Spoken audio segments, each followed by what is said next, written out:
Welcome to 7 news Telugu. నేను సుధా. బులెటిన్ల ముందుగా headlines.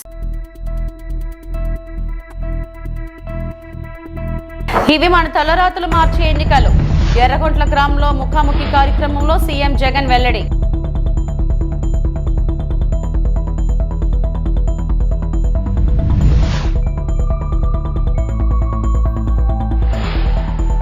ఇంటింటా ఎన్నికల ప్రచారంలో దూసుకుపోతున్న ఉమ్మడి అభ్యర్థి బండారు.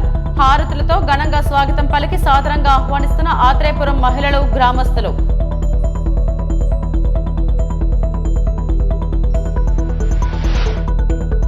సెక్యూరిటీ పెండింగ్ వేతనాలు చెల్లించాలని, సమస్యలు పరిష్కరించాలని కోరుతూ సిఐటియు జిల్లా అధ్యక్షులు CH Ammanaidu, RIMS contract and outsourcing union గౌరవ అధ్యక్షులు ప్రభుత్వాన్ని డిమాండ్.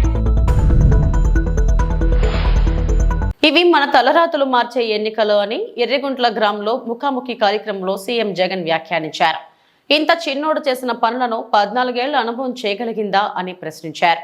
రాష్ట్రం విడిపోయిన తర్వాత నాకంటే ముందు 75 ఏళ్ల ముసలైన పరిపాలన చూశారు. ఆయన 14 ఏళ్ల సీఎంగా పనిచేశారు. 45 ఏళ్లు రాజకీయ అనుభవం ఆయనకు ఉంది. నేను చాలా చిన్నవాడినే, వయసులో కూడా చిన్ననే.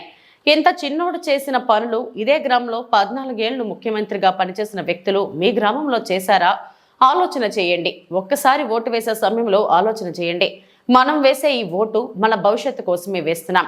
ఎమ్మెల్యేకో ఎంపీకో కాదు మీరు ఓటు వేసేది మన తలరాతులు మార్చే ఎన్నికకి అని సీఎం జగన్ వ్యాఖ్యానించారు. ఈ 58 నెలల కాలంలోనే మార్పు తీసుకొని వచ్చాడు, గమనించమని చెప్పి కోరుతా ఉన్నా. ఈరోజు మీ అందరితో కూడా ఈ విషయాలన్నీ కూడా చెబుతూ ఈ మార్పు కొనసాగడం ఎంత అవసరమో ఆలోచన చేయమని అడుగుతా ఉన్నా. మీ అందరితో కూడా నేను ఇదే కోరుతా ఉన్నా. ఎందుకనంటే ఈరోజు నేను ప్రతి ఒక్కరూ గత ఎన్నికల్లో నాకు ఓటు వేయని వారిని కూడా అడుగుతా ఉన్నా. రకరకాల కారణాలు కావచ్చు, కులం కావచ్చు, లేదా పార్టీలో అభిమానించే వాళ్ళు వేరే వాళ్ళు అయి ఉండొచ్చు, రకరకాల కారణాలు అయి ఉండొచ్చు. కానీ వాళ్ళందరినీ కూడా అడుగుతా ఉన్నా, ఒక్కసారి ఇంటికి వెళ్ళండి. ఇంటికి వెళ్ళిన తర్వాత ఓటు వేసేటప్పుడు కేవలం ఎమ్మెల్యేలను, ఎంపీలను ఎన్నుకునే ఓటు కాదు ఇది. మనం వేసే ఈ ఓటు మన భవిష్యత్తు కోసం ఓటు వేస్తా ఉన్నాం. చంద్రబాబును టీడీపీని ప్రజలు చెత్తబుట్టలో వేస్తారని అన్నారు వైఎస్ఆర్సీపీ రాష్ట్ర కార్యదర్శి, ప్రభుత్వ సలహాదారు సజ్జల రామకృష్ణారెడ్డి. ప్రజల్లోకి వెళ్లి ఏం చెప్పాలో చంద్రబాబుకు తెలియడం లేదని ఎద్దేవా చేశారు. కూటమి భాగంగా బీజేపీలో ఉన్న టీడీపీ నేతలకే టికెట్లు చంద్రబాబు ఇప్పించారని చెప్పుకొచ్చారు. కాగా సజ్జల గురువారం మీడియాతో మాట్లాడుతూ చంద్రబాబును ప్రజలు నమ్మడం లేదు, చంద్రబాబును టీడీపీని ప్రజలు చెత్తపుట్టలో వేశారు, చంద్రబాబు సభలకు జనం రావడం లేదు, ప్యాంట్రీ కారుపై కూడా అసత్య ప్రచారం చేశారు, అన్ని అనుమతులు తీసుకున్న ప్యాంట్రీ కారుపై తప్పుడు ప్రచారం చేశారు, ప్రజల్లోకి వెళ్లి ఏం చెప్పాలో చంద్రబాబుకు తెలియడం లేదు, బీజేపీలో ఉన్న టీడీపీ నేతలకే టికెట్లు ఇచ్చారని ఎద్దేవా చేశారు. ఉన్నప్పుడు తర్వాత డివైడ్ అయ్యాక ప్రజల అవకాశం ఇచ్చిన 14-19 మధ్య అలాగే రాష్ట్రాన్ని ఎట్లా ముంచినాడు, మొత్తం at the cost of entire state తాను కొన్ని తరాలు తిన్నా తరగనంత దోచుకున్నాడు, తాను కానీ తన కోటని. ఇవన్నీ జగన్మోహన్ రెడ్డి గారికి ఆపాదించాలనేది ఈరోజు చూస్తున్నాడు. జనం గుర్తించినారని తెలిసినా సరే, జనం ఆల్రెడీ గుర్తించి రిజెక్ట్ చేశారని తెలిసినా సరే, తన ఊకతంపుడు దీంట్లో అంటూనే ఉన్నాడు. తన లక్షణాలన్నీ జగన్మోహన్ రెడ్డి గారికి ఆపాదించాలని చూస్తున్నాడు. అవి జనం లెక్కలేక వేసుకోవట్లేదు, రిజెక్ట్ చేశారు. అందుకే ఆయన సభలు ఎట్లా జరుగుతున్నాయో చూస్తున్నారు. కెమెరాలకు ఫిట్ అయ్యేట్టు, కెమెరా సరిగ్గా సరిపోయేటట్టు స్ట్రీట్స్లో. అలాగే జగన్మోహన్ రెడ్డి గారు కదిలితే జనం ఎట్లా నీరాజనం పడుతున్నారో అది కూడా మీరు చూస్తున్నారు. అక్కడే తేడా తెలుస్తుందిగా. సీఎం క్యాంప్ కార్యాలయంలోకి ఒక కంటైనర్ వచ్చింది. ఆ కంటైనర్ లో ఏమన్నది డబ్బులు ఉందా, కోకైన్ ఉందా అని కూడా వాళ్ళ వంద అది కూడా చెప్దామని నేను అనుకున్నా. వాళ్ళు ఏదైతే అన్నారో ఇది ఆ వెహికల్ నెంబర్ కూడా వాళ్ళు వేశారు. ఇది పార్టీ నుంచి అఫీషియల్గా ఆర్టీసీ నుంచి తీసుకున్న సీఎం గారి క్యాంపెయిన్ కోసం తీసుకున్న వెహికల్ నంబర్ కూడా పెట్టి అప్లై చేసింది. ఎప్పుడు తేదీ చూడండి, ఐ థింక్ 25 చేశారు. 26వ తేదీ ఈసీ దానికి పాస్ కూడా ఇష్యూ చేసిన పాస్ ఇది. ఐ థింక్ ఈ నెంబరే చెప్పినట్టున్నారు. AP 16Z0363 దీంట్లోనే ఉంది ప్యాంట్రీ కారు. వీళ్ళు అడిగిన దాంట్లో కూడా ప్యాంట్రీ కార్ అన్నది.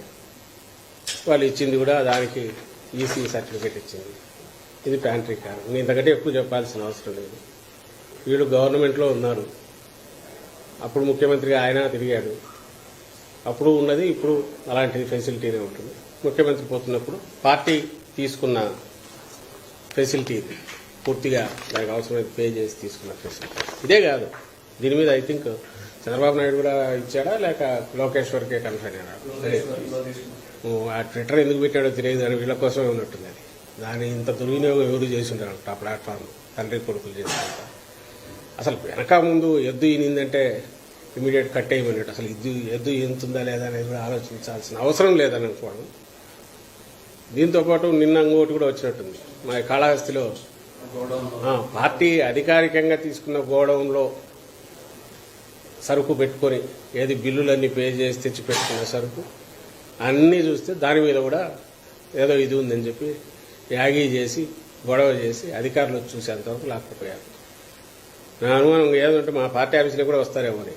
వచ్చి పార్టీ ఆఫీస్కి వచ్చినా కూడా ఇది మేము పోవాలి, టీడీపీ ఆఫీస్ మీద పోవాలి. అంటే ఏదైతే ఆథరైజ్డ్ ఇది ఉంది అసలు లీగల్గా నడుపుతున్నది, ఏదైతే ఆర్టీసీకి పెట్టి లీగల్గా తీసుకున్న వెహికల్, వీటి మీద ఇలాంటి వాటి మీద తప్పుడు కంప్లైంట్లు ఇచ్చి మీడియా ఉంది కదా అని చెప్పి దాంట్లో రచ్చ చేసి ఆ మరుసటి రోజు చేతులు దులుపుకొని దాని మీద మళ్ళీ అపాలజీ చెప్పరు, లేదా పొరపాటు అయింది అనరు, ఇంకో దాని మీద పోయి ఈ దివాళా కోరుతనం దిగజారుడుతనం కూడా నేను దివాళా కోరుతనం అంటే ఎత్తిపిల్లరు వాళ్ళకి ఏం లేదు, చెప్పడానికి ఏం లేదు. ఒక రాజకీయ పార్టీగా ఎన్నికలు నెల 2 నెలల్లో ఉన్నప్పుడు మా అజెండా ఏంది, మేమేం చేయాలనుకుంటున్నాం అది చెప్పాలా, లేదంటే అవతల పక్షం ప్రత్యర్థులు వాళ్ళు ఏది ఫెయిల్ అయ్యారో అది చెప్పాలా? దీన్ని చెప్పి జనం లేకపోతారా? అసలు గేమ్ సబ్జెక్టే లేనట్టు లేదు నిజంగా వాళ్ళ దగ్గర. జనం దగ్గరికి పోయి ఏం చెప్పాలన్నా చీకొడతారు. ఎందుకంటే ఇంతకుముందు నువ్వేం చేశావని అడుగుతారు. జగన్మోహన్ రెడ్డి గారు ఎత్తి మరీ చూపుతున్నారు. మీరు మళ్ళీ వస్తారు 14-19 వీళ్ళు ఎట్లా మోసం చేశారు మీకు గుర్తుంది కదా అని. కాబట్టి అది మాట్లాడలేరు. ఇది ఇట్లాంటివి రోజు ఒకటి పొద్దున్న లేవని ఏమొస్తుందో తెలియదు. అంతా చేస్తే ఈ ఆఫీస్ కూడా అలాంటిది అంటారేమో, ఇంకోటి ఏదో ఒకటి అంటారు. దానికి మేము ఎక్స్ప్లెనేషన్ ఇవ్వాలి. లేకపోతే ఈసీ దగ్గర మీద రచ్చ చేస్తారు. ఈనాడు ఆంధ్రజ్యోతిలో బ్యానర్ ఐటమ్ చేస్తారు. వీళ్ళ బతుకంతా కూడా ఆ దింపుడు కళ్ళ ఆశ అనేది కూడా పోయినట్టుంది. అంతా అయిపోయింది, ఏం లేదు కాబట్టి పోతూ ఇంత బోధంతా తుడుచుకుంటూ ఉంటాడు. అట్లీస్ట్ మీడియా స్పేస్ దాంతో ఇది నిండితే జగన్మోహన్ రెడ్డి గారు కానీ వైఎస్ఆర్సీపీ వాళ్ళు కానీ చెప్పడానికి అంత స్పేస్ దొరకకుండా చేయాలనే కక్కుర్తో, లేదా ఎలాగో రాలేకపోతున్నామనే దీంతో లాస్ట్లో ఉండే వాళ్ళ ఏడుపో కడుపుమంటో ఇవన్నీ కలిసి ఇలాంటి వాటికి వస్తున్నట్టున్నాయి. దయచేసి ప్రజలు అర్థం చేసుకోవాల్సింది ఇది. మరి ఏది నెల రోజులు టైం ఉన్నప్పుడు ప్రజలకు ఏం చేస్తున్నామో చెప్పాలనా, లేదా ఇలాంటి వాటికి పోతారు ఎవరన్నా? నిజమైన ఉంటే చేయొచ్చు తప్పకుండా. కానీ ఓ పార్టీ అనుకుంటే ఏదో పవన్ కళ్యాణ్ అంటే ఆయన పార్టీ లేదు ఏం లేదు ఏదో తెలియదు తప్పు కంప్లైంట్ ఇచ్చినా అంటే అనుకోవచ్చు. వీళ్ళు అధికారంలో ఉన్నారు, అంతకుముందు చూశారు. ఇప్పుడు పార్టీ రీజనల్ పార్టీగా 40 ఏళ్ళు 45 ఏళ్ళు ఉన్నారు. వీళ్లకు సంబంధించినంత వరకు ఒక క్లారిటీ అయితే ఉండాలి పెట్టే ముందు, లేదా అధ్యక్షుడో ఆయన ముఖ్యమైన వాళ్ళు ఈసీ కంప్లైంట్ ఇచ్చే ముందు దీంట్లో కొంతన్నా సరుకుందామని చెప్పేదంటే జనం నవ్వుకుంటారా, లేకపోతే సీరియస్గా చూస్తారా అనుకోవాలి. తప్పుడు ఆరోపణలు చేసే ముందు అది ఉన్నట్లేదు. అంతా ఇంగితం అంతా పోయినట్టుంది. వీళ్ళ బీజేపీ నేతలు కోరటం వల్లే తాను మద్దతు ఇవ్వాల్సి వచ్చింది, లేకపోతే వారం రోజులు 10 రోజులు అక్కడే పోయినాగా ఢిల్లీలో తిరుగుతున్నాడు, చక్కర్లు కొడుతున్నాడు, అక్కడే తిరుగుతున్నాడు. అంతకుముందు పోయి ఒకసారి పోయి వచ్చాడు, మళ్ళీ పోయినారు, అక్కడే తిరిగారు దర్శనం కోసం. ఇవన్నీ దేనికోసం చేసినట్టు? అక్కడ పోయి అంత ఇది కావచ్చు, ఈ రోజు వచ్చి భవిష్యత్తు తెలుగు రాదని అమిత్ షాకు మోడీకో తెలుగు అర్థం కాదులే. ఇంక ఇక్కడ ఉండేది ఎలాగో మన ఏజెంట్లే కదా, ఇక్కడ స్టేట్ లీడర్షిప్లో ఉండేది, రిపోర్ట్స్ వాళ్ళకి తెలియలేని ఆయన మాట్లాడుతున్నట్టున్నాడు. తెలుగులో మాట్లాడితే పోతుంది చెల్లుతుంది అని ప్రజలకు తెలుసు కదా. ఉత్తరాది వాళ్ళకో లేక మోడీకో అమిత్ షాకు తెలియదు, రాష్ట్ర ప్రజలకు తెలుసుగా ఈయన ఎంత ఆత్రంగా వాళ్ళ చుట్టూ తిరిగాడు, కేసుల నుంచి బయటపడాలను ఎలాగో వాళ్ళతో పొత్తు పెట్టుకోవాలని చెప్పి డెస్పరేట్గా తిరిగిన చంద్రబాబు కానీ, దానికి రాయబారం నడిపిన పవన్ కళ్యాణ్ కానీ వీళ్ళు ఎంతగా ఇది చేశారో ప్రజలకు తెలియదా? అందరు చూస్తూనే ఉన్నారుగా. అయినా ఆయన నమ్మకం ఏంటంటే ఏదంటే తన మీడియాలో వస్తుంది, అది డిస్కషన్ అవుతుంది, జనం దానికి కొంత నమ్మకపోతారా అనేది ఆయన ఆశ. ఇంకా అది పోయినట్లే. ఎందుకంటే ఆయనకు తెలిసిన విద్య అదే కదా. డాక్టర్ బిఆర్ అంబేద్కర్ కోనసీమ జిల్లా కొత్తపేట మండలం ఇంటింటా ఎన్నికల ప్రచారంలో దూసుకుపోతున్న ఉమ్మడి అభ్యర్థి బండారు హారితలతో ఘనంగా స్వాగతం పలికి సాదరంగా ఆహ్వానిస్తున్న ఆత్రేయపురం మహిళలు మరియు గ్రామస్తులు. కొత్తపేట నియోజకవర్గం ఆత్రేయపురం మండలం మెర్లపాలెం గ్రామంలో ఇంటింటా సూపర్ 6 ఎన్నికల ప్రచారంలో టీడీపీ, జనసేన, బీజేపీ ఉమ్మడి అభ్యర్థి బండారు సత్యానందరావు, అమలాపురం పార్లమెంట్ అభ్యర్థి గంటి హరీష్, మధుర్ బాలయోగి పాల్గొన్నారు. కొత్తపేట నియోజకవర్గం ఉమ్మడి అభ్యర్థి బండారు మాట్లాడుతూ ఎన్నికల ప్రచారంలో పాల్గొంటున్న సందర్భంగా పెద్ద ఎత్తున అపూర్వ స్పందన వస్తుందని, వైసీపీ అరాచక పాలన అంతమొందించి ఎన్డీఏ కూటమిని అధికారంలోకి తీసుకురావడానికి ప్రజలు సంసిద్ధంగా ఉన్నారని కొనియాడారు. అలాగే రాజధాని అమరావతి నిర్మాణం కోసం, పోలవరం ప్రాజెక్టు ముందుకు సాగడం కోసం, యువత భవిష్యత్ కోసం వైసీపీ ప్రభుత్వాన్ని సాగనంపి కూటమిని అధికారంలోకి తీసుకురావడం తథ్యమని ఆశాభావం వ్యక్తం చేశారు.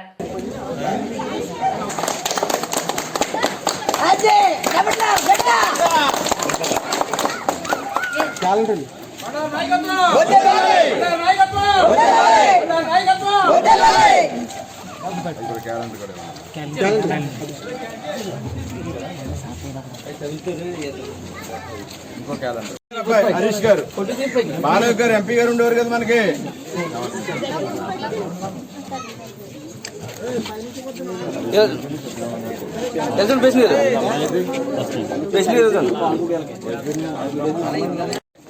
నేను గుర్తున్నానా? నన్ను గుర్తుపెట్టావా? నేను ఎవరో గుర్తుపెట్టావా? సత్యానంద తెలుసా? గుర్తురావు, పెద్ద అయిపోయావు. మరి సైకిల్ గుర్తుకు ఓటు వేయాలి, సైకిల్ గుర్తుకు ఓటు వేయాలి. గుర్తు ఇదిగో సైకిల్ సైకిల్ సైకిల్ అమ్మా. కూడా 2 ఓట్లు ఇస్తారు, 2 ఓట్లు కూడా సైకిల్.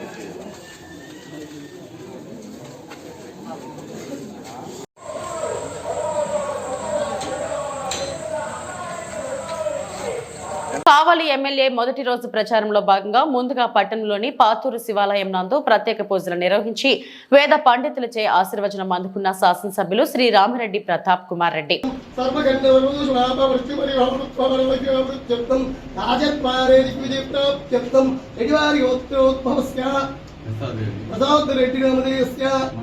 మంగమ్మ నామధేయస్య సముద్రస్య అఖిలేష్ రెడ్డి నామధేయస్య సంహితా నామధేయస్య సముద్ర దినేష్ రెడ్డి నామధేయస్య వైష్ణవ నామధేయస్య మంగమ్మ నామధేయస్య సర్వం గౌరవనీయం స్థైర్య విజయనాభాయనమాదేవి చతుర్విధ వర్షార్థం శ్రీ దేవి మనోన్మణి భాస్య స్వామి జయ విధానం సమర్పయామి ఆవజ్ఞాని స్వామి సర్విత్రోపవి గంధం పుష్పమయం ప్రీం సంతుర్సుమయం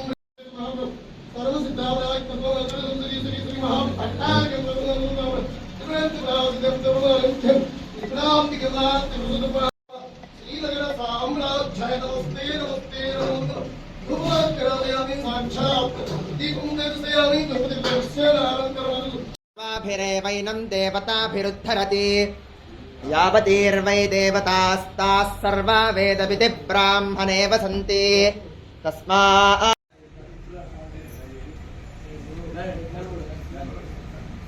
అన్న కొంచెం అన్న అన్న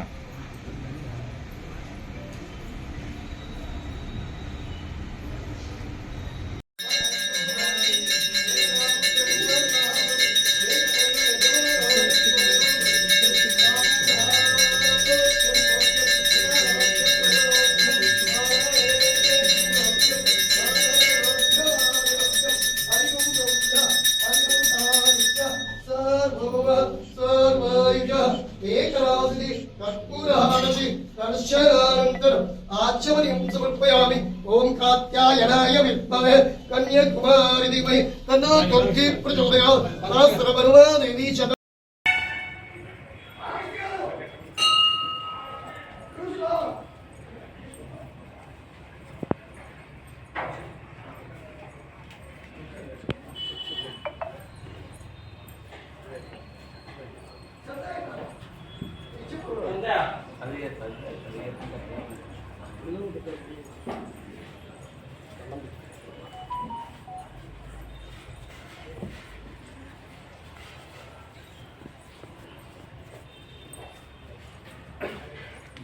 శ్రీకాకుళం నియోజకవర్గం రిమ్స్ సెక్యూరిటీ పెండింగ్ వేతనాలు చెల్లించాలని, సమస్యలు పరిష్కరించాలని సిఐటియు జిల్లా అధ్యక్షులు CH Ammanaidu RIMS contract and outsourcing union గౌరవ అధ్యక్షులు జి మురళి ప్రభుత్వాన్ని డిమాండ్ చేశారు. గురువారం RIMS contract and outsourcing union ఆధ్వర్యంలో రిమ్స్ లో ధర్నా చేపట్టారు. ఈ సందర్భంగా వారు మాట్లాడుతూ జీవో నెంబర్ 7 ప్రకారం సక్రమంగా వేతనాలు చెల్లించాలని, ప్రతి నెల 5వ తారీఖులోపు వేతనాలు చెల్లించాలని డిమాండ్ చేశారు. అతి తక్కువ వేతనంతో సెక్యూరిటీ సిబ్బంది దుర్భర జీవితాలు అనుభవిస్తున్నారని, వారి సమస్యలు పరిష్కరించడంలో కాంట్రాక్టర్లు నిర్లక్ష్యం వహిస్తున్నారని ఆందోళన వ్యక్తం చేశారు. నెల వేతనాలు చెల్లించడంలో కాంట్రాక్టర్లు నిర్లక్ష్యం వహిస్తున్నారని ఆందోళన వ్యక్తం చేశారు. అవుట్సోర్సింగ్ ఏజెన్సీలను రద్దు చేసి సెక్యూరిటీ శానిటేషన్ సిబ్బందిని ఆప్కాస్లో చేర్చాలని డిమాండ్ చేశారు. మరణించిన, తీసివేసిన కార్మికులకు నష్టపరిహారం చెల్లించాలని డిమాండ్ చేశారు. సిబ్బంది నియామకాల్లో రిజర్వేషన్లు అమలు చేయాలని కోరారు. సమాన పనికి సమాన వేతనం ఇవ్వాలని, ఈఎస్ఐ, పీఎఫ్ అందరికీ సక్రమంగా అమలు చేయాలని కోరారు. అధికార యంత్రాంగం స్పందించి వెంటనే సమస్యలు పరిష్కరించాలని, లేదంటే ఉద్యమం ఉధృతం చేస్తామని హెచ్చరించారు. తదుపరి పరిణామాలకు అధికార యంత్రాంగమే బాధ్యులను పేర్కొన్నారు. ఈ కార్యక్రమంలో సిఐటియు పట్టణ convener R Prakash Rao, RIMS contract and outsourcing union అధ్యక్షులు ఎం సూర్యనారాయణ, కార్యదర్శి ఎస్ రాజేంద్ర, కోశాధికారి ఆర్ చిన్నారావు, రిమ్స్ నాయకులు కె రవికుమార్, జి అప్పన్న తదితరులు పాల్గొన్నారు. ఈ కాంట్రాక్ట్ యాజమాన్యాన్ని కూడా కోరుచున్నాము. జీతం లేనిదే పనిచేయడం కష్టం కాబట్టి మేము ప్రశాంతంగా ఉద్యోగం చేయాలన్నా 10వ తారీఖులోగా జీతం అనేది ఇవ్వాల్సిన అవసరము ఏర్పడింది.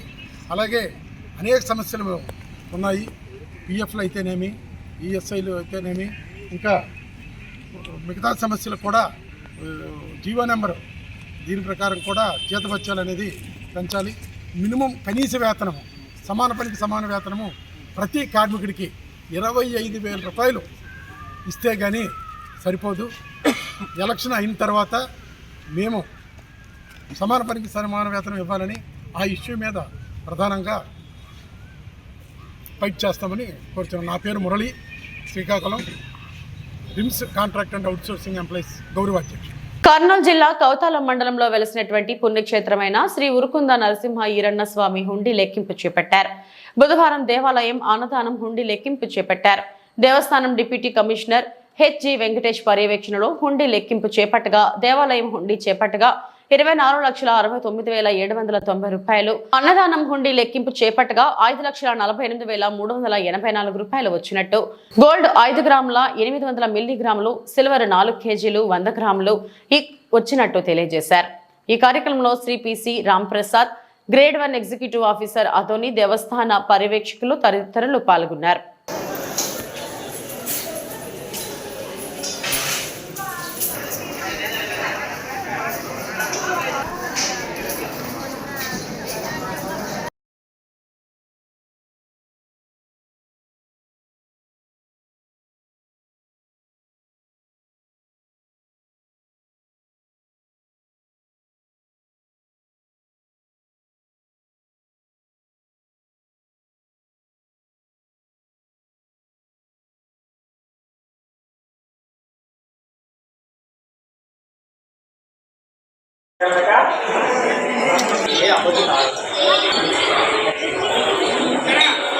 కర్నూలు జిల్లా కోస్గి మండలం చంద్రబాబుతోనే రాష్ట్ర భవిష్యత్తుకు గ్యారంటీ అని మంత్రాల టీడీపీ అభ్యర్థి రాఘవేంద్రారెడ్డి పేర్కొన్నారు.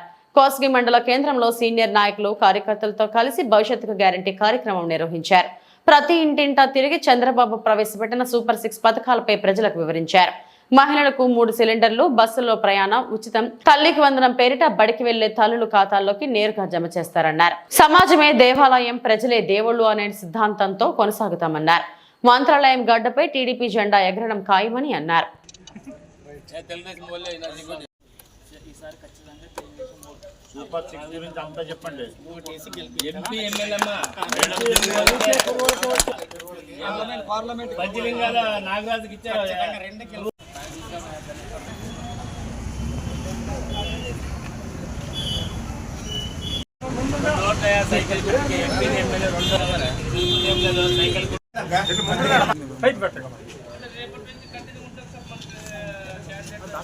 వర్షాంగం బట్టి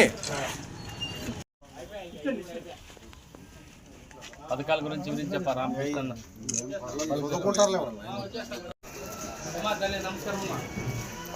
రాఘవేంద్రమ్మ ఎమ్మెల్యే గొప్ప ఎంపీ అమ్మా.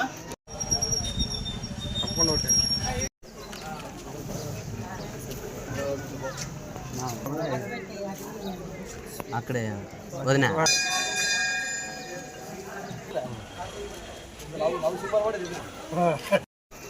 అమ్మా తల్లి నమస్కారం అమ్మా.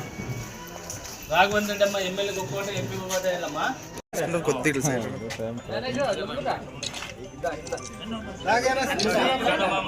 వచ్చేది టికెట్ బీద వాళ్ళకి వచ్చేది రాఘవేంద్ర రెడ్డికి ఎమ్మెల్యేకి ఎంపీ ఒక ఓటు.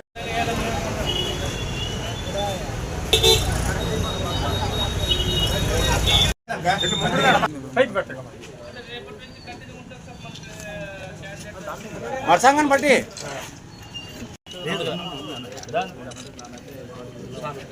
ఇంకో పేపర్ చెప్పా ఎంతమంది ఉంటే అంతమందికి 2 ఓట్లు రాఘవేంద్ర రెడ్డికి ప్లస్ సైకిల్ గుర్తుకు 2 ఓట్లు ఎంపీది ఎమ్మెల్యే 2 వేయించి గెలిపించాలా.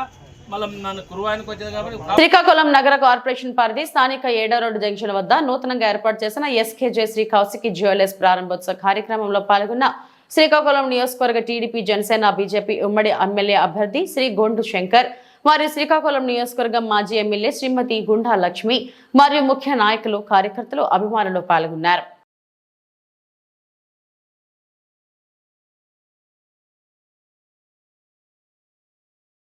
గిరిజన సంక్షేమ పాఠశాలలో ఎన్హెచ్ఆర్ ఫౌండేషన్ ఆధ్వర్యంలో విద్యార్థులకు బహుమతుల పంపిణీ కార్యక్రమం ఘనంగా నిర్వహించారు. పల్నాడు జిల్లా రెంటచింతల మండలంలో గిరిజన సంక్షేమ పాఠశాలలో ఎన్హెచ్ఆర్ ఫౌండేషన్ ఆధ్వర్యంలో విద్యార్థులకు బహుమతులు పంపిణీ చేశారు. ఈ కార్యక్రమంలో ప్రధాన ఉపాధ్యాయులు విద్యార్థులు తదితరులు కార్యక్రమంలో పాల్గొన్నారు. ప్రిన్సిపల్ గా వారు కొనసాగుతున్నారు. అదేవిధంగా పల్నాడు జిల్లా ప్రిన్సిపల్ కన్వీనర్ గా కూడా వారు కొనసాగుతున్నారు. దివిసీమకి చెందినటువంటి వారు. అదేవిధంగా ఇక్కడ పల్నాడు సీమలో వారు నివాసం కూడా ఉంటూ విద్యార్థులకు సంబంధించి స్కిల్ డెవలప్మెంట్లో కానీ, పర్సనాలిటీ డెవలప్మెంట్ కానీ, మోటివేషన్కి సంబంధించి కానీ, డిసిప్లిన్కి సంబంధించి కానీ, యాటిట్యూడ్కి సంబంధించి కానీ, మొత్తం అన్ని అంశాలు అకాడమిక్ బ్యాక్గ్రౌండే కాకుండా అడ్మినిస్ట్రేషన్ బ్యాక్గ్రౌండ్లో, అదేవిధంగా ఇక్కడి నుంచి మనం బయటికి వెళ్ళిన తర్వాత ఇంటర్మీడియట్ కానీ, అదేవిధంగా డిప్లొమా చదువుకోవటానికి కానీ, ఏదన్నా డిఫెన్స్ సర్వీస్ వాటిలో జాబ్ చేయడానికి కానీ, జనరల్ టెక్నికల్ వీటికి సంబంధించినటువంటి అంశాలు పూర్తిగా విద్యార్థుల్ని గైడ్ చేస్తూ జిల్లాలోనే మరి మంది చాలా వెనకబడినటువంటి ప్రాంతం పల్నాడు ప్రాంతం. ఈ పల్నాడు ప్రాంతానికి ఈ స్కూల్ని నెంబర్ 1గా తీసుకొచ్చి మరి ఎక్కువగా ఇక్కడ మనకి సుగాలి విద్యార్థులు ఎక్కువ మంది ఉన్నారు. వారు లంబాడీ అని కూడా అంటారు. బ్రిటిష్ వాళ్ళు లంబాడీ అని పిలవటం రాక లాంగ్ బాడీ అని పిలిచేవాళ్ళు. అంతకుముందు హైట్ ఉండేవాళ్ళు. ఎక్కువగా రాజస్థాన్ నుంచి ఉప్పు అమ్మటానికి వచ్చారు ఇక్కడికి సుగాలి. వాళ్ళు లాంగ్ బాడీ అని అనటం బ్రిటిష్ వాళ్ళు, అది లంబాడీగా మనకి మారిపోయినటువంటి పరిస్థితి ఉంది. ఈ విధమైనటువంటి సేవల వాళ్ళు అన్ని ఆర్గనైజేషన్స్ని మరి అన్ని వ్యవస్థల్ని కలుపుకుంటూ ఈ విద్యా వ్యవస్థని రిఫార్మ్స్ సిస్టంలో తీసుకెళ్ళినటువంటి పరిస్థితి వారిది. మేము చెప్తూనే ఉన్నాం, పూర్తి సహకారం దీనికి అందిస్తాం. ప్రతి విషయం కూడా నాతో డిస్కస్ చేస్తారు సార్. అంతేకాకుండా వాళ్ళ అన్నగారు ఒకళ్ళు ఇప్పుడు ప్రపంచంలోనే యుఎస్లో టాప్ అంకాలజీ అంటే క్యాన్సర్ విభాగానికి సంబంధించిన డాక్టర్. ఇప్పుడు ఆయన మచిలీపట్నం పార్లమెంట్కి ఎంపీగా కంటెస్ట్ చేస్తున్నారు. ఇంకొక అన్నగారు అవనగడ్డ ఎమ్మెల్యేగా చేశారు. మరి సింహాద్రి రమేష్ గారు ఇప్పుడు కూడా మళ్ళీ కంటెస్ట్ చేస్తున్నారు. అటువంటి ఉన్నతమైనటువంటి కుటుంబానికి చెందినవారు సారు. అదేవిధంగా సారు వాళ్ళ మిస్సెస్ కూడా గర్ల్స్ హై స్కూల్ మాచర్లో టీచర్గా చేస్తున్నారు. వాళ్ళ నాన్నగారు కూడా టీచరు. రేపల్లె ప్రాంతంలో వాళ్ళ మామగారు చాలా ప్రసిద్ధి చెందినటువంటి ఉపాధ్యాయులే కాకుండా కవి, అదేవిధంగా సాహిత్యవేత్త. ఇవన్నీ కూడా కలిసినప్పుడు అన్ని అంశాలు కూడా మొత్తం ప్రశ్నించడం జరుగుతుంటుంది. మరి ఇక్కడ చూస్తే అటు చివరి నుంచి కూర్చున్న వాళ్ళు ఇప్పుడు నారాయణపురం చిన్న మొలకయ్య అని చెప్పి ఇప్పుడు NHRకి నారాయణపురం హనుమంతరావు గారికి బాబాయ్ అవుతారు.